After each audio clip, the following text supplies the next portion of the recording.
अति पिछड़ा जगाओ, तेजस्वी सरकार बनाओ की अध्यक्षता करे आदरणीय अध्यक्ष अर्पित शाही जी मंच पे उपस्थित है।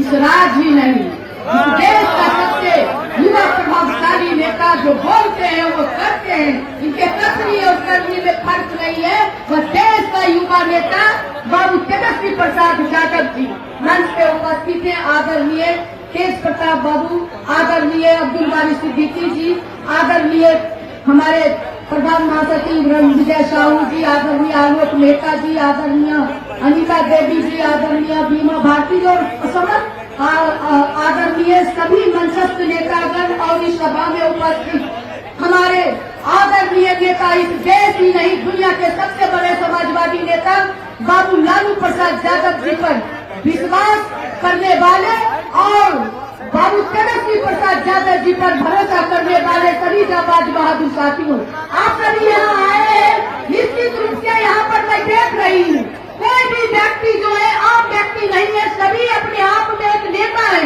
जो गांव गंवाई में जाते हैं, खेत खलिहान में जाते हैं, बुरा के पास बैठते हैं। सभी आप लोग चाय के दुकान पर बैठे और बाबू लालू प्रसाद यादव बन करके तेजस्वी प्रसाद यादव बन के लोगों को जवाब देने का काम करते हैं। इसलिए सभी आदरणीय इस सभा में आए हुए साथियों, सबसे पहले मैं बोलने से पहले मैं अपने आदरणीय पुरखा देश रत्न जननायक कर्पूरी ठाकुर जी और युवा सैनी के चरणों में श्रद्धा सुमन अर्पित करते हुए मैं कहना चाहती हूँ साथियों, जननायक कर्पूरी ठाकुर कहते थे वोट का राज और छोट का राज, और बाबू जगदेव कहते थे 100 में 90 सोची थे, 90 भाग हमारा है।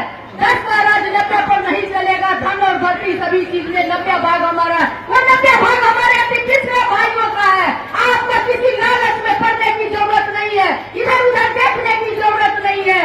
आप जानते हैं कि आपके पास बाबू लालू प्रसाद यादव जी ने जो सत्ता में भागीदारी देने का काम किए, ये गाँव जो दाढ़ी 5 किलो अनाज पर दाढ़ी बनाने का काम मेरे पिताजी करते थे, उनके बेटी को आपने देखे कि किस तरह से उर्मिला ठाकुर को विमान परिषद में भाई भेजाने का काम किए। मैं बेगूसराय जिला से आती हूँ, जहाँ हमारे बाप दादा को कभी थक्के मछलिया पर बैठने की इजाजत तो दूर की बात है, चप्पल पहनते हुए छाता लगाने के चलने की इजाजत नहीं थी। उस समाज से मैं आती हूँ, इसलिए मैं अभी पिछड़ा के भाइयों आपसे मैं अपील करना चाहती हूँ, कहना चाहती हूँ। जननायक जी कहते थे कि इंतजार मुसाफिर भोर हुआ और नहीं कहा जो सोमत है, जो सोमत है वो खोमत है, जो जगत है वो पावत है।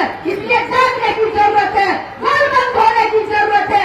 जननायक जी ने 12% आरक्षण दिए, बाबू लालू प्रसाद ने उसको 14% दिए और इस राज्य की पहली महिला मुख्यमंत्री आदरणीय राजमाता राबड़ी देवी जी ने उसे 18% किए और बाबू लालू प्रसाद यादव जी अति पिछड़े के भाइयों उतना ही नहीं किए।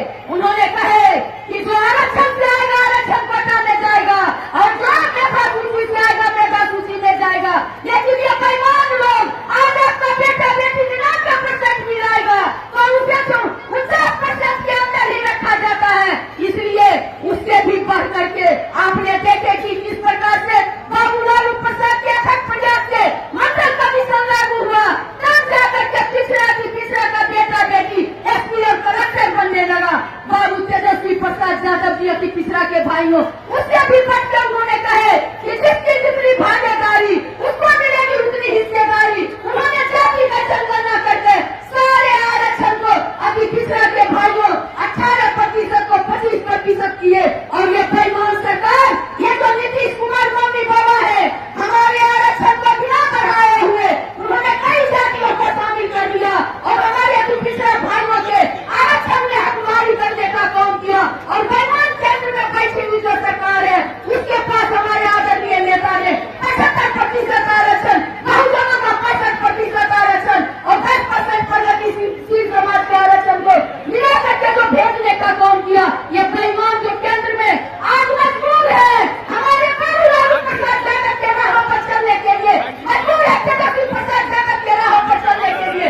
हम जाति का जनगणना कराइए, उसके जुमला में नहीं आने हैं।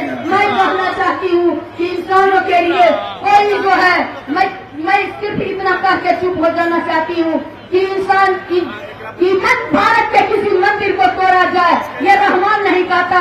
भारत के किसी मंदिर मंदिर को तोड़ा जाए। ये श्री राम नहीं कहता, क्योंकि पानी की कोई जात नहीं होती है, रोटी का कोई धर्म नहीं होता है, और जहाँ इंसानियत जिंदा होता है वहाँ मजहब की कोई बात नहीं होती है। कोई कहता है हिंदू खतरे में है, कोई कहता है मुसलमान खतरे में है, लेकिन उर्मिला ठाकुर कहती है भाइयों न तो हिंदू खतरे में है न मुसलमान खतरे में है। जब से नरेंद्र मोदी आया है पूरा हिंदुस्तान खतरे में है, खतरे में है। इसी के साथ मैं अपील करना चाहती हूँ, 2024 में बहुत महिला आई है, 2500 रुपया तेजस्वी जी आएंगे, 200 यूनिट बिजली फ्री होगी आप लोगों का, और जो 1200 का सिलेंडर है 500 मिलेगा।